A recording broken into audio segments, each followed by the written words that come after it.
So, welcome to the crowdfunding panel, successful crowdfunders.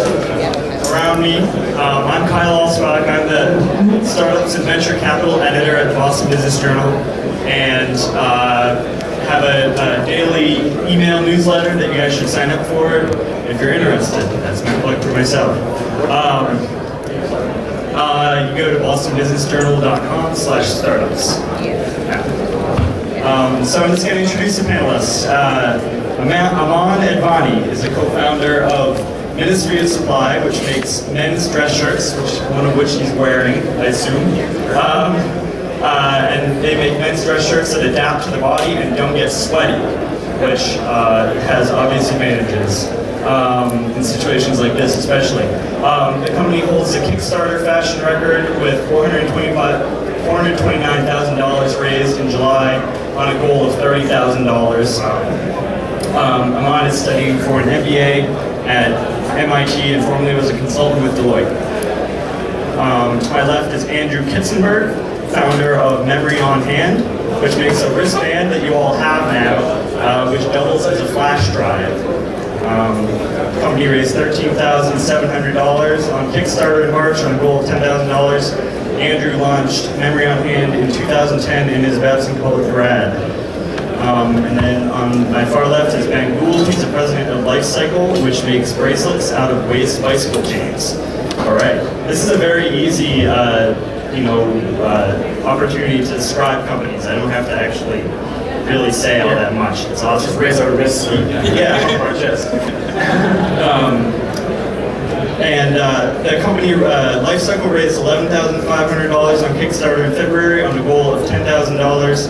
Ben's also an industrial designer with Aqua Leisure Industries, and he graduated from the Pratt Institute and previously was a designer for Hasbro. So this is the panel. They're all successful Kickstarter fundraisers, but obviously Kickstarter is not the only platform out there. So I thought it would be really interesting at first just to find out, go down the road, why did you choose Kickstarter? Did you look at different platforms and what were the advantages of Kickstarter?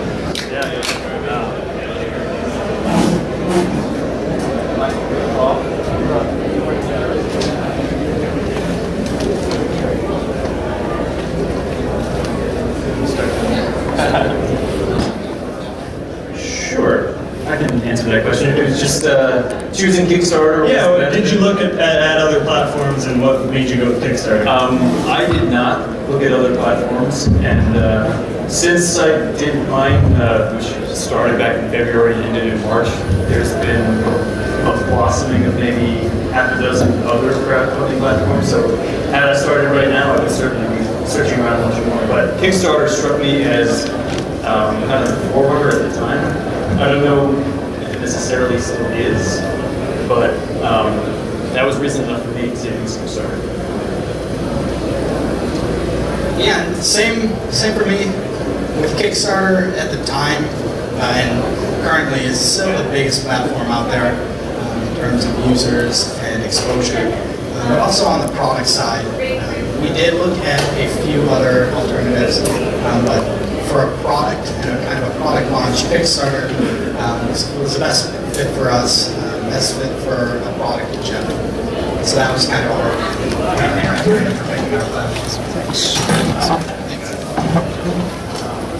for us, it was probably a year plus of development cycles over and over, new iterations that are undershared some of the products. All the way up until last May, and in May we realized that we called our secret sauce, we were ready to launch. So for us it was all about just coming out in a big way and finally saying we're ready to launch our first real product. And, it was really a way to bring this product to market without with possibly the best audience out there. We found that it's a very tolerable audience and that we're totally targeted. And people are just it's one of the best audiences out there in terms of really working with you to support you directly launch. Did you realize beforehand that the publicity aspect of it was going to be potentially as big of a reason to do it as the money itself? I mean, did you actually find that to be the case? And how did you when you're looking back at it, how do you weigh the publicity benefit versus the funding benefit? Yeah, sure. I think the funding benefit, I think people that are newer to Kickstarter initially think that the funding benefit is actually this, some sort of seed round, or you're giving equity or something like that. And I'm sure everyone here is much more familiar with Kickstarter than that. But so from a funding element, it's really just it's aggressive sales in your first few days on the market. But you're right, the publicity angle was much bigger for us, and it gives you that, both really give you that initial credibility that other forms of going to market wouldn't ever give you. Yeah, I would agree with them on there. We were planning on Kickstarter being a great PR campaign for us as well, and utilize it as a product launch to get some exposure. And we were expecting that and tried to utilize that in our advantage.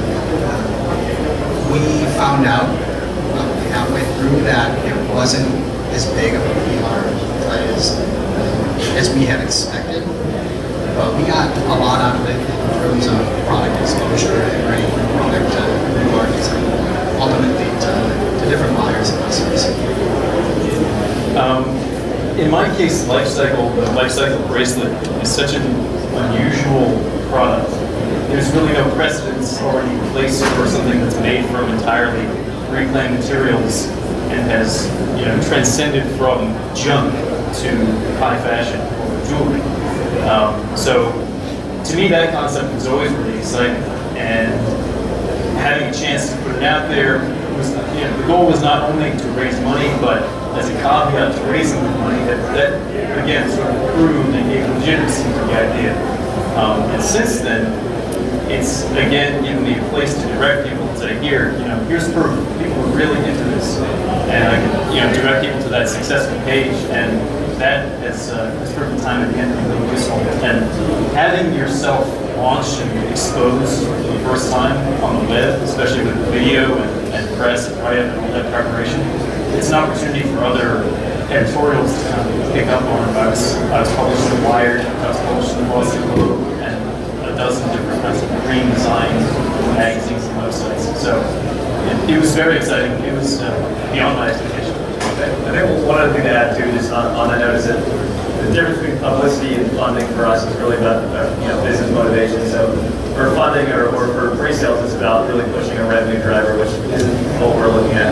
But for publicity, it's really pushing a story, which is what we're much more excited about. The story of who we are, why we're doing this, what we're doing, what we think this big movement is all about. So in that vein, publicity is so much more important than really sharing the story than the actual dollars at the end of the day.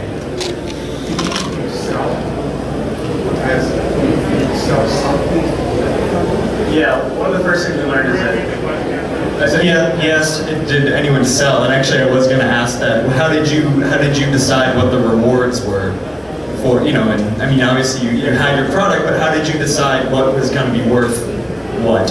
Yeah, so the easiest to crawl through this is that we're going to be pushing our products on the platform. But I think the deeper answer is just that what we saw looking at previous projects was that somewhere around the 50% donation mark is where Kickstarters kind of have their limits. And they're willing to really support a project early on, as long as it doesn't feel like I'm giving you $95 to produce a CD, let's say. Whereas in their mind, they have this willingness to pay. You can roughly double that, and then somewhere below that, make sure your reward level's in there. So basically, they're not looking to put this as charity, but they are looking to support a business early on, as long as the reward has some correlation to the price. What does the person get? The question was, what did the person get? So, but it was each of your products, right? Yeah. So you can do multiple tier levels. So we had a product range anywhere from $10 to $5,000, depending on what people's appetite was. Did you find that people gave just enough to get the reward, or did some people give, a little bit more? How did that work? Personally, the overwhelming majority gave dead on, with a few exceptions that I'm guessing were total accidents. Same for you too?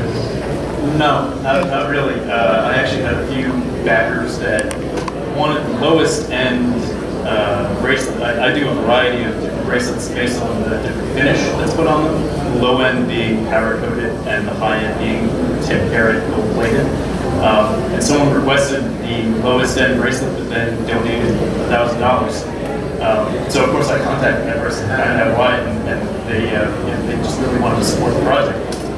So again, putting the content out there, you get people excited. And for us, we came into it looking at it as an e-commerce platform to get a product out there and sell, just like any other retail location. And so we pushed it out to try to generate one-off customers. But at the time, we were already selling into retail locations, so we had our merchandising units that we sold in 2 or 4 dozens. And so we were trying to promote those packages as well. And that's something that's changed with Kickstarter since then. But that was another component to our project, which was really the next step from taking it to a product, from a product to a business. So just going back to sort of your own planning and envisioning of what was going to happen, in retrospect, what do you wish you had spent more time on in the planning stage, and what maybe did you spend too much time on certain things in retrospect? Yeah, I have a lot to say about this. On the planning side, the one thing we learned was that you can never do enough outreach. And for us, it was finding the influencers. And so reaching out to people who would share your campaign, share your project, and thinking beyond the standard media outlets, but reaching smaller forums and online communities and different websites where there are people who are interested in what startups and small businesses are doing and want to help little guys and just even share a link, share a video. That's something that we could have planned. We found that we could have planned a lot more of and tried to identify more of those influencers to reach out to. Me, I'm flying solo. And my preparation and the timing for me was all really based around my personal life. When I launched, I had just gotten married and just returned from honeymooning. And previous to that, I left my position at Hasbro. And so I came back and, still glowing from the wedding and honeymoon and all that, but looking for a job. So I started my campaign amidst trying to figure out how I'm going to support my wife. So on the bright side of that, I wasn't depending on anybody else. The control was entirely in my hands, but of course, being a solo entrepreneur, there's a lot of responsibilities and a lot of stress that goes along with that.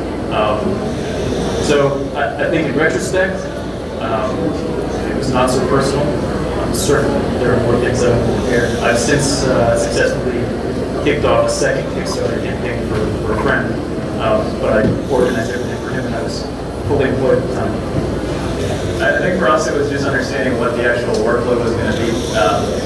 We wouldn't have ever anticipated, by the time that the product launched, we were up to about 9 of us in the office, and had no idea that this was a full-time job for each of us. So a couple of good examples I'd like to share is that, before the campaign, as the campaign was starting, we reached out to about 150 blogs with customized notes for each on why this project made sense for them in the future, why their readers would appreciate this. So something like that in itself is a full-time job for somebody for 2 weeks, let's say. Just finding 150 blogs and justifying why it makes sense for them. Another example I'd like to share is that somewhere between 4,000 and 5,000 messages came in the course of the Kickstarter campaign. Everything from what size am I going to have to can I be a distributor in small country X somewhere. So it was just all sorts of things coming in. But that is something that is one person's full-time job. And doing the video is one person's full-time job. So I think for us it was understanding that everything else really pauses once you start crowdfunding. I have another thing to add on. Something that I think gets overlooked is the production and supply side of the project. For us, we were already producing the product, and we had our manufacturers that we knew what factories we were working with. But as there are more and more Kickstarter projects out there, we hear and see more projects that are delivering late or unable to deliver, or what sometimes we don't hear is that they're delivering at a loss. And so I would really stress, especially for a product business, understanding the supply chain, the timeline it takes to produce a product, and the true costs. and making sure that you're really detailed about those things. Great. Well, what was the biggest factor in your success, do you think? Well, I think, as I've learned from just listening to you, there's some clear differences between the three of us and the three of our projects and the three of our companies. For me, I think that my strength was that I was one guy and I had an idea, and I presented my campaign as a personal story. And I think that was really the strength, is that people tied into my passion and my drive to make this thing happen. And so my video took place in my basement, in my workshop where I produce these things, and, surrounded by tools and all that. And I think that, at least a large portion, large enough to support me, of Kickstarter supporters are interested because of the personal element. Yeah, I couldn't agree more on that. The element of transparency or vulnerability, that Kickstarter really appreciate this idea that you come in super humble, that you're ready to just accept the support of Kickstarter backers is, without putting myself in the shoes of the backer, I think what we saw was one of the most valuable things in the world, is that we were out there as people, not as some big time company launching their videos. Did you actually produce your own video, or did you hire someone to help? The question is whether they produce their own videos or hired somebody. Yeah, so fortunately for us, we've got a guy on our team that's just really good at videos, but that's not to overshadow the importance of the video. I think that the video, on a more tactical side, the video was by far the most important tactical feature we had. And so many of our backers talk about never actually scrolling through the product, but just playing the videos, and the ability to share the video easily as well. So I assume that you all encountered some surprises, during or after the campaign. What were those surprises? We've got a good one. The supply chain for 14 times what you expected is not the same as 1 time what you expected. So we figured that out the hard way. So we had to scratch everything from our smallest, our button suppliers, all the way up to obviously our sellers. Have had to completely rebuild. Probably midway through the campaign, we realized there was no chance for our manufacturing in New York to make it. So we've had to go out to LA. But the way I think we've at least partly covered that is by being super transparent with all the backers and showing them exactly what it takes to bring a shirt from yarn to their door. So the biggest surprise for us was understanding that there is some danger in exceeding your goals.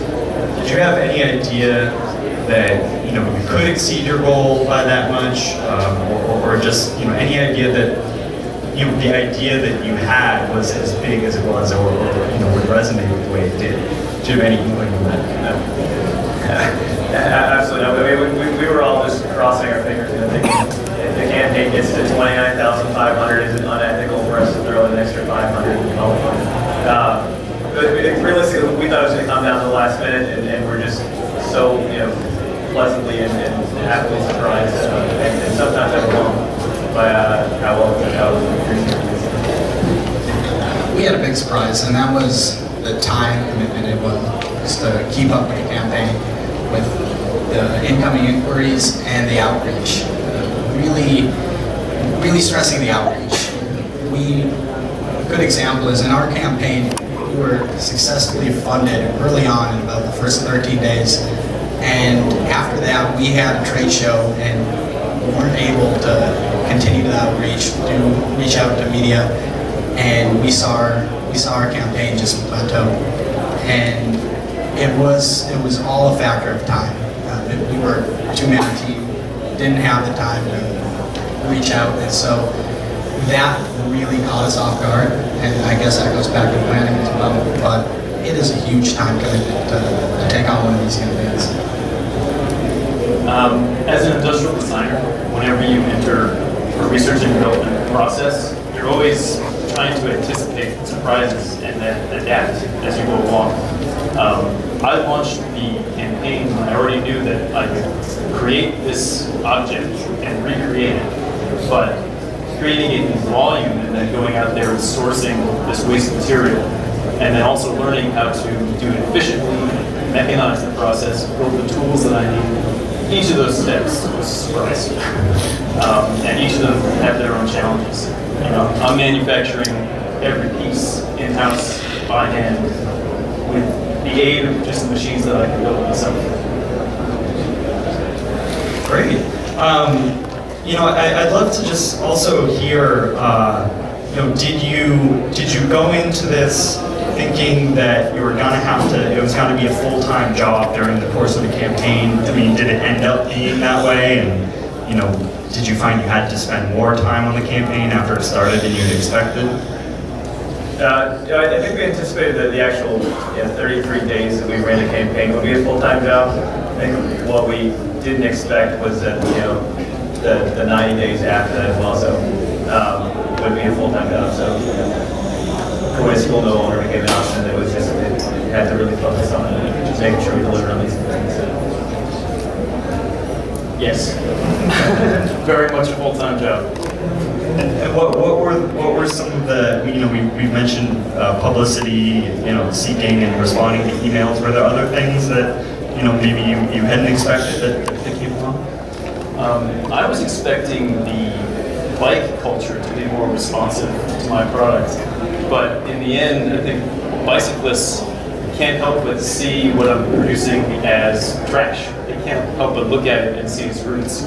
Whereas the fashionistas of the world can see, you know, that leap from trash to jewelry, and they appreciate the distance that it's traveled.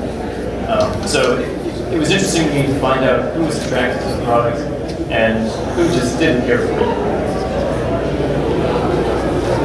Going back to that question, my answer would be completely underestimated our time. We were two people, and we were, you know, trying to run a business as well. So we already had customers, daily customer service, and so we try to allocate part of our day to Kickstarter, and we quickly found out that it was a full-time job for more than two people. And so when we got pulled away to do things like our trade show, yeah, that really was damaging on kind of progressing our campaign. So it sounds like, you know, one of the things to realize about Kickstarter is just that, you know, going into it is not something you can do on the side, and that, you know, it perhaps, so for all of you, was it the start of your company? Andrew, I think your company had already had a product, but for the other two, it was your first product launch. We'd sold probably prior to the launch, we'd probably sold somewhere between 400 and 500 shirts, just mostly friends, family, extended network, just in terms of upwards of a dozen iterations of the product. This was our true product launch, our true market. So it should sort of be seen as, you know, this is, you're getting your company off the ground, not just, hey, I'm raising money on the internet. That goes exactly back to the humility or the vulnerability you come out there with it. I think we've seen some projects that didn't go as well, and if you look usually closely at those, a lot of times it's not about the product, it's about how they present it. We saw another clothing company have a tough time raising money. Looking at it, was kind of like, you know, the update came from the head of the women's division of this company. It's a great company, actually, as well. But stuff, you know, stuff like we hear the head of the women's division is presenting something, I think some giant company who's just trying to use Kickstarter as a sales platform. I think that's what doesn't resonate with Kickstarter. They feel like they're just another Amazon.com new channel for sales. How does, you know, how does raising money on Kickstarter compare in your mind to, you know, possibly raising traditional funding from angels or something like that? You know, is Kickstarter sort of for companies that aren't necessarily ready to raise additional, you know, angel funding, or how does that work in your mind? So for us, it was they didn't have to be exclusive from each other. You can still raise an angel around, because that's going in much different places than raising money on Kickstarter. So the biggest benefit, when you're talking about actual funding for Kickstarter, the term funding is best in that you're funding just from a cash flow perspective. You're getting the money up front, which you can then use to pay your suppliers, which a newer company can't do. So the idea that you're funneling people towards pre-orders rather than sales, and what's going to happen product. But otherwise, in terms of actual funding, it becomes a platform to test out the market, see what people think, and then if it goes well, gain that credibility. Did you weigh it against traditional funding? Well, I really couldn't see, it wasn't the right approach for my product. My product, at first glance, is going to look like a traditional craft of some kind. And that's why I think Kickstarter is so perfect for this. It's really geared towards the grassroots campaigns where you get the public to voice their opinion, and they have the opportunity to say good, bad, and they do so in form of support. If I were to walk into a boardroom without having any proof that the product sells, that people are excited by it, I would get kicked out and laughed at. Walking in the trash without proof is just trash.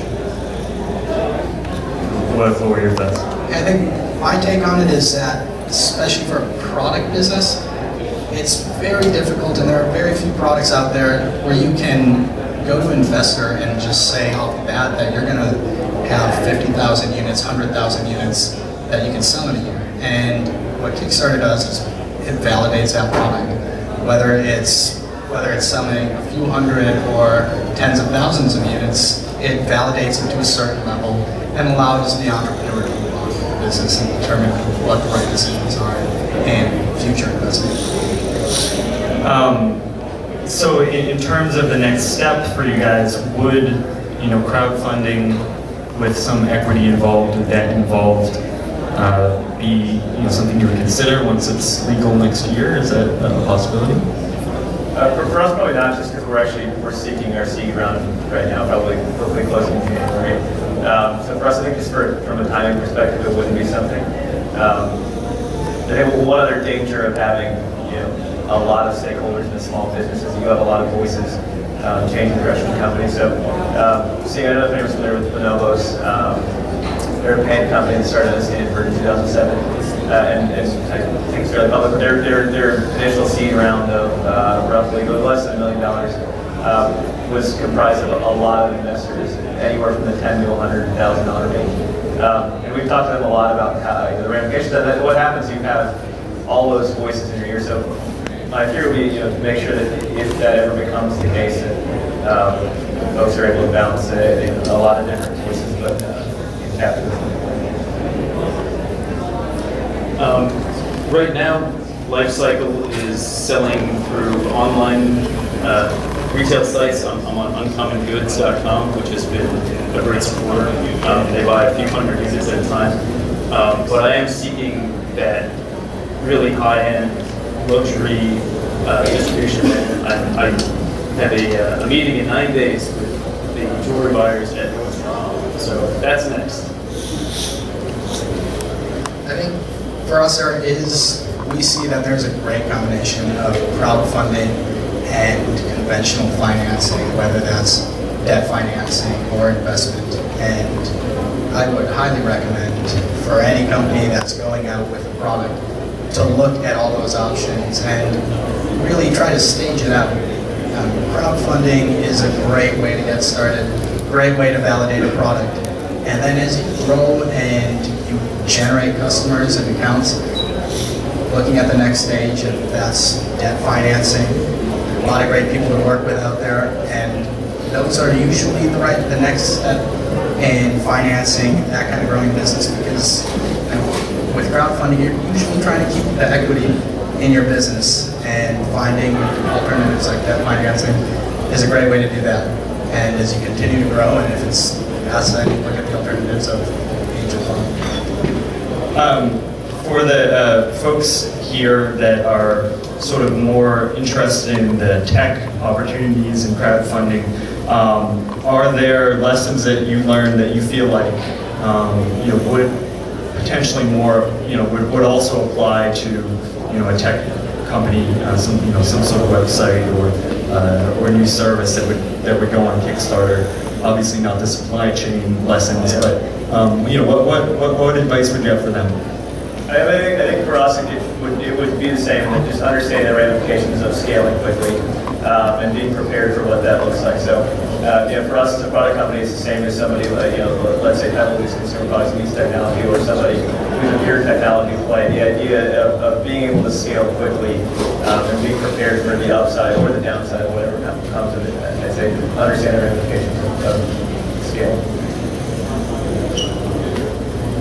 I would say, going back to getting exposure and utilizing it to generate first users, beta testers, but being able to utilize it in a PR push, get your software, get your app, whatever it is, get it out there, try to validate it, and that'll be your true test of whether your product, software, whatever it is, whether it's fit for market. In contrast to the three of us that are all selling products, where you can hold it, look at it, and immediately understand what it's about. When you're talking about a tech company, it's not the same situation. But I think that you need to have that same effect on someone. You have to get your idea across immediately. And so my advice would be to boil your message down to as short a phrase as possible. Work on your elevator speech. Make sure that you communicate quickly and clearly. And if you do that effectively, you make a sale. If not, you're just going to lose their attention. Are there other lessons that in retrospect, became clear? Maybe not during the campaign, but now a few months later. Okay. I'm sorry. Just any lessons that a few months later it's sort of clear, like for instance, you had mentioned that the publicity maybe wasn't necessarily something you realized was going to be so important during the campaign, but later, are there other pieces of advice you'd have for people? Get your press release together. Get your contact list together. Be ready to just launch everything all at once. All the guns have to fire off all at the same time. Because if you let that wave of excitement drop off, you're quickly going to lose the momentum. And I think that Kickstarter, those 30 days, 20 days, or however long, it's all about keeping that momentum going. I would go on kind of the aftermath of the campaign, and we've had about 6 months since the end of our project, and what Ben said earlier, keeping up with your backers, and also utilizing your campaign as a validation tool to salespeople, to distributors, to whoever it is. You generated, for a successful campaign, you generated a lot of support and a lot of validation. Continue to use that in your favor in whatever you're trying to pursue. We had a lot of demand for transparency through the campaign, so we put out a lot of updates that were very time consuming, and it took a lot of thought for the entire team to get together. So anything from where exactly we are in the process, or how we're progressing, making the shirts during the campaign, to also stretch goals, which I'm sure everybody's seen different companies handle different Kickstarter. But for us, it was new colors coming out, a new pattern coming out, a new cut coming out.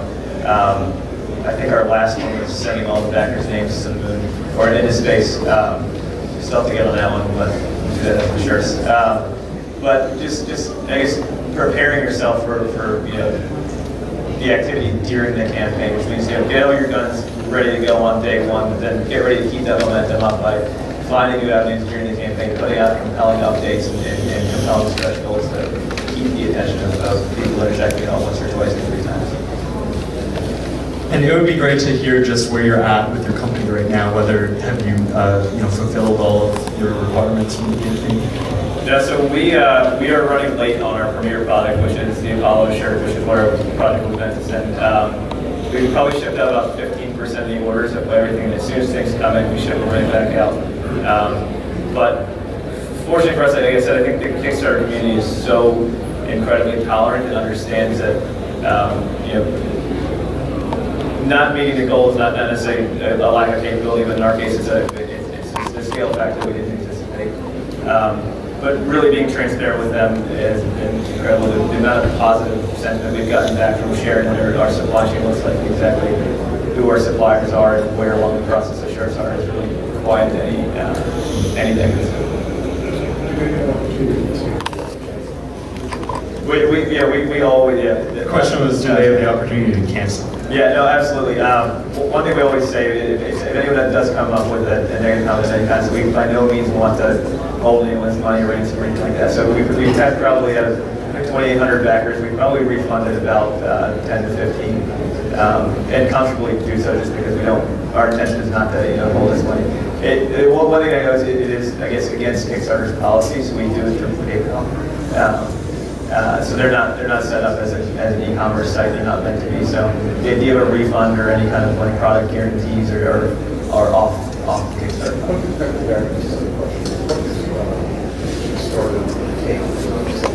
What is Kickstarter to? 5%, right? They take 5%, and then Amazon payments takes anywhere between 1.9 and 2.9. Going down is raising more. So once you cross 100,000, it's 1.9 plus 30 cents per transaction. So they took 4% in my case. So in total, I lost 9%. Still totally worth it. Yeah. So long as you do the numbers out at the beginning, I want to get this back.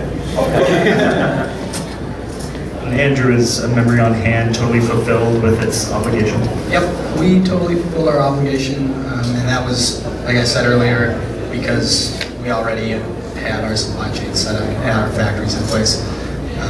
And moving forward after Kickstarter, the focus of our business has been to grow our distribution channels, get our product into stores, and so we have really utilized the our Kickstarter project in our sales to say that we have a lot of validation, a lot of people who support this product, and so that's allowed us to expand our distribution to new markets, get into more campus college bookstores, and even into national retailers. Pursuing national retailers. That's where I am now. Life cycle as a concept. If I can get this first product to launch, I'd like to see life cycle become a brand of a variety of different products that are all made entirely from plant materials. That's the long-term goal. And I think that this product really embodies that philosophy that we need to take a second look at what we're throwing out. That there's still a lot of value left in all of our trash. So if I can get some major retailers to adopt that philosophy and help me to market it and sell it, then I can really begin to build an entire design house around that concept. I don't know if he wants to say just good. Let's take some questions from the audience and maybe bring a microphone. Does that make sense? No, you can just repeat the question, I guess. Okay. All right. Yeah. Now, would you guys recommend using Kickstarter only when you have a final product, or if you have 3 kind of finalists, would you recommend using it as kind of like a final market vote on which one should win of 3 of your final product designs? No. I would say go with the final product for sure. I think people are ready to commit to something they're sure can be made. I think one of the most resonating messages we put out there was that we do have the manufacturers lined up. We do have everything from buttons to sewers lined up. And that confidence that Kickstarter, in our case, we had to replace all of them, which was a shame. But yeah, the confidence, I guess, of giving Kickstarter the confidence that you can deliver on this. And it's not 3 concepts. It's one product that you're confident and it's ready to go to market. Just repeat the question. His question was whether you should go with 3 different products and use Kickstarter as a means of deciding which one wins out, or if you should go with one. And I was going to recommend, I did sort of a combination of the 2. I launched my project around the bracelets, but along with that, I sold keychains and earrings. And I sold as many of those items as I did of the bracelets themselves. So if they're related, then group it together, but you have to do it in a really cohesive way that people will understand this is a product line. Otherwise, you're going to confuse people. And I'll bring that back to one of my other comments about knowing your supply chain and knowing your production. If you're going in with 3 different products, that can easily come back and bite you.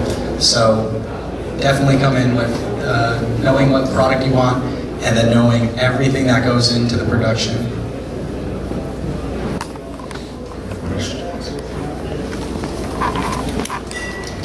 Did you try to solicit the support from professionals instead of money, let's say like marketing groups? you know, for instead of supporting money, supporting professional services. Kickstarter's not really set up in that way. Although once you have Kickstarter and again the proof that there's interest, then you'd certainly have a better case to take that to someone who could help you in other professional aspects. It'd be great if there was another crowdsourcing. The same price, let's say the same reward, but instead of defining, let's say, the amount of money, like a marketing advice or a, you know, sales advice or connections to some, you know. Interesting concept. So was the question about basically a trade of product for services? Exactly. Yeah. I mean, because let's say that you are starting companies, so some of the help you can get is, let's say, marketing people or someone who can help you get some connections. So you give them the same, you know, same prices, but instead of you give me $100 and I give you X, you know, what we sort of solicit is advice or. Okay, so my recommendation there outside of crowdfunding is absolutely for any kind of lean startup entrepreneur, that's a great approach. Any chance you have to gain additional services at the means of your product or at a lesser cost, absolutely engage in that kind of practice. I think for us, it's yeah, and it is that on too, but that offering your core product as a reward is what really catches people's eyes. So if your core competency is the advice or that was your product, I think that would probably be reasonable. I also think for us, for us, advice is free. I guess we are always looking to talk to people about, you know, when people are starting campaigns, let's say we love talking about, you know, what kind of work it takes to put in, what you should prepare for, stuff like that. But I think generally the startup community is pretty open about, you know, always being there for different people that you know, we ask advice every day and we get advice every day. So. An amendment to that also, people offered their advice unsolicited throughout the campaign. A lot of people had ideas that they wanted to share, other products they wanted to see, different areas to market, different people that I should get in touch with. A lot of that stuff just kind of came out of the woodwork without asking. But that's sort of the beauty of putting yourself in the public eye, that people are going to respond, and you never know what they're going to tell you. Hey guys, I'm Matt. I'm from Bright Driver. Thanks for being here. Kyle, thanks for moderating. Thanks for sharing your cool products. We're considering Kickstarter. We're on WeFunded right now, and I was just curious, in terms of crafting your video, how much time did you spend putting together that video? I think it's, you know, as you guys said, one of the most important things of your campaign. I made my own video. I go into art school, you learn how to do video, at least a little bit. And so I sort of dragged through it. I spent more time writing it than I did filming it, but probably more time editing it in total. I mean, maybe a couple days, you know. I think so long as you have a clear message, your video doesn't have to be spectacular. And in many cases, I think that having a lot of the effects and zazzle is just going to confuse people and kind of turn them off and make you seem insincere. So we're along the same lines. It's me and my partner Jeff. We didn't have artistic background, so we put together our message and we spent a lot of time on that. And then within a day, we did all of our filming and just hired someone off of Craigslist. Got them at a reasonable price, and they did a great job for us. Shot in a day, I think within a week, he had that edited, and we had our video put together. For us, it's probably the total opposite. But we probably spent somewhere between 80 and 100 hours. We did it twice. We ended up relaunching a new video about the weekend. So one great thing about Kickstarter, I'm sure everybody knows, is that you can update anything other than backer levels have already been back. You can update anything. We actually switched out our video about a weekend just to shift more for that sincerity angle. We made sure we had enough of of the team in the video that we're actually talking on it. But in terms of production value, for us, the video was really important for us to really craft that marketing message and make sure people understood exactly what we're trying to do. So, I would say with a company like yours, you really do need to look slick. I mean, you're talking men's fashion. It needs to be professionally produced. It needs to be really high end so that people trust the quality of your product. It's good. I think it varies depending on the message that you're trying to put out there. This is John MacArthur from Walden Tech. I funded 3 Kickstarter projects, 2 got through and 1 didn't. One didn't get funded. I'm curious, with the number of supporters that you have here, did you do anything to try to turn your supporters into a community that you could then grow? And other than capturing their email and responding to email communications, what did you do to create a community out of it? We're doing a lot. I think it's a really good point.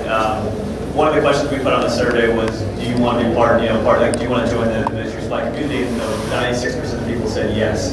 So that's already 2,500 people that we can, in one quick batch, add to our newsletter and have as outreach. But beyond the simpler tasks like that, we're also doing some Kickstarter meetups. We're starting the first one scheduled in San Francisco in mid-October to have. For your customers? For our Kickstarter backers, there's about 275 that live within an hour of LA. So we're contacting all of them and putting an event together just to get them in the same room together and have them who've taken an interest in us early on, have them help craft what's next for us, help them help craft what we're doing right now. So we're doing everything we can to stay engaged with them and have one-on-one conversations as much as possible. Is there a dress code for your event? No dress code. Okay. Do they leave with new clothes? They should arrive with new clothes.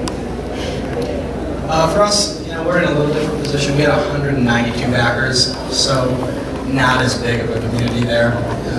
We did the conventional route, put them on an email list, and continue to follow up with them. But again, going back to kind of the focus of our business is still distribution.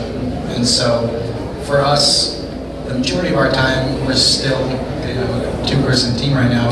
The majority of our time goes into taking the validation of the product and getting it to the distributors, the buyers out there. A lot of my backers who now have bracelets and wear them around tell me that their friends saw it on them and now they want one. And so a lot of the backers now have 5 or 6 other people that want to own this product. So something that I'm intending on doing is sending out a blast to all of my backers to tell them that, if they want to, if they have friends, holidays are coming up, something like that, I'll send them 6 bracelets for the price of 5, for instance. I'm not sure how that's going to work. It'll be an interesting experiment. Is mine still going around, by the way? Oh, there it is. All right. One last thing I want to add too is just, there are so many different ways we've explored. I really think this is a super important concept. It doesn't have to involve, let's say San Francisco or a place in person, but also stuff like we've asked them to send us pictures back. We've probably gotten 100 pictures back of the few hundred products we've sent out. The feedback is incredible. People give us great feedback. We have these one-on-one meetings and take these pictures and put them up in our office and on our website. Great special Kickstarter discount codes to say thank you for being an early backer. We've encouraged them to come into our office or showroom in Boston now and met so many of them in person and had coffee with them or a couple beers with them here and there. So it's been great to see how solid the group is. More questions? Did the impending legislation change behind crowdfunding influence the timing of your Kickstarter campaigns? And looking back, would you still have launched the campaign this year versus next year? What's the legislation? There's changing legislation in crowdsourcing. State or federal level? Is that a federal level, I believe? I wasn't aware of it. Part of the jobs. Okay. Mike Norman. Question for Mike Norman.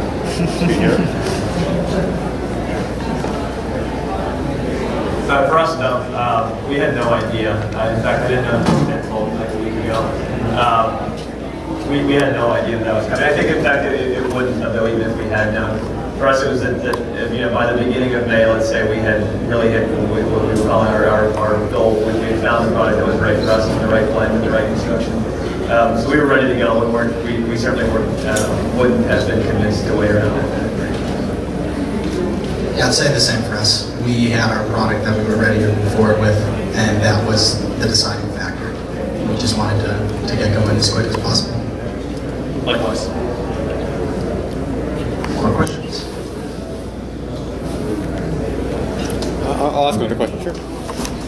Going back to the 50% product reward theory, so you're saying that like if your shirt normally would cost $40, if people once it gets funded and it's in the store, if it costs $40, you're finding that people were donating $80 for the chance to have the shirt first and because they believe in your story, or was there any other sort of added incentive, like you get a personal note from the designer or something like that? Is that what you're saying? Is that it's twice the price of the yeah? For us, it was at a discounted rate. So we were selling a shirt on Kickstarter for $80. Let's say that we actually valued at $80. So it was 100% in that case. So you wouldn't necessarily double it. You don't have to double it, but there are a lot of projects out there with kind of sort of softer rewards. So the first project I ever backed on Kickstarter was 3 years ago. It was a movie called Blue Like Jazz, and every prize on there, if I recall correctly, I got a phone call from the producer. That was so exciting for me because I was read this book, really liked the book, and wanted to see it become a movie. So that cost them nothing but months and months of their time, I suppose. But a soft benefit that I value enough to put in $25 for that project. So I think it just totally depends on what you're doing. Ahmad, my last question for you is: so you raised, what was it, 12 times what you had planned to raise? Did you wish midway that you could cap how much one could raise on Kickstarter? You can. You can? Yeah, I understand Pebble did. I think that you can limit the number of rewards at each tier. So what I understood is that their campaign actually just ended up just fizzling away, and they capped all the reward levels right above where they were. We had no intention of doing that. That being said, we also had no intention of being late. So for us, it was like, we'll take all these orders, we'll get them out on time. I think reality hit a couple weeks after the campaign ended. We said, well, it turns out that the supply chain was completely different for 15x than it was for up to let's say 2x. So probably should have considered. Sarah, last question.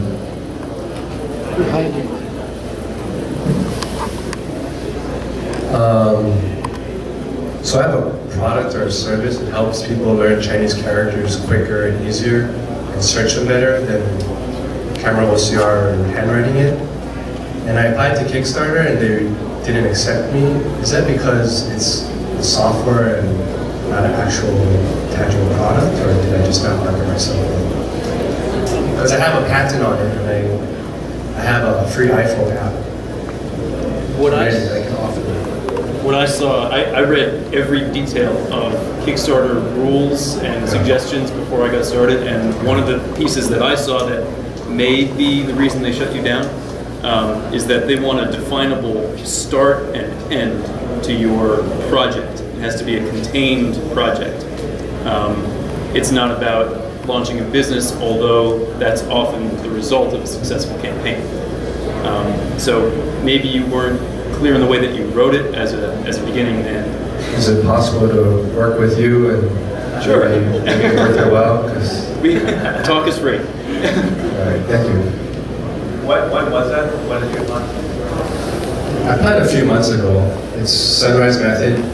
That's the app, sunrisemethod.com. And I think it's just, I'm not familiar with what they want to read or hear. Yeah. Maybe you're more familiar. Just spin it a little. Yeah, spin it. All right. Yeah. We'll talk. Yeah. Thanks. Thank you very much. A round of applause for Kyle, Ben, Andrew, and